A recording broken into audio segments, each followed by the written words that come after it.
Hi friends, welcome to queens kitchen. இன்றைக்கி நம்ம ஹெல்த்தியான தோசை ரெடி பண்ண போகிறோம்.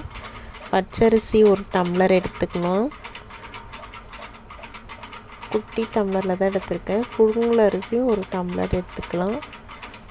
சோளம் ஒரு டம்ளர், கம்பு ஒரு டம்ளர், அப்புறம் பச்சை பயிறு, கருப்பு உளுந்து ஒரு டம்ளர், ராகி ஒரு டம்ளர், அதுக்கப்புறம் உளுந்து ஒரு டம்ளர், வெந்தயம் ஒரு ஸ்பூன் சேர்த்து நல்லா கழுவிட்டு ஊற வச்சுக்கலாம்.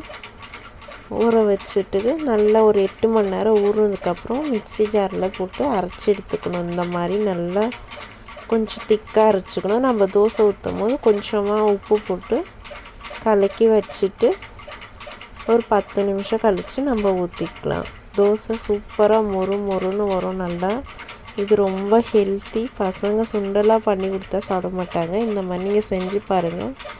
பசங்க நல்லா சாப்பிடுவாங்க, ஹெல்த்தியாகவும் இருப்பாங்க. இப்போ நல்லா மொறுன்னு தோசை ரெடி ஆகிடும். மேலே லைட்டாக நெய் சேர்த்துக்குங்க. சூப்பரான ஹெல்த்தியான தோசை ரெடி ஆயிடுச்சு. மில்லட் தோசை மொறுன்னு ரெடி. இந்த வீடியோ உங்களுக்கு பிடிச்சிருந்துன்னா லைக் பண்ணுங்கள், ஷேர் பண்ணுங்கள், சப்ஸ்கிரைப் பண்ணுங்கள், பெல் பட்டன் கிளிக் பண்ணுங்கள். தேங்க்யூ.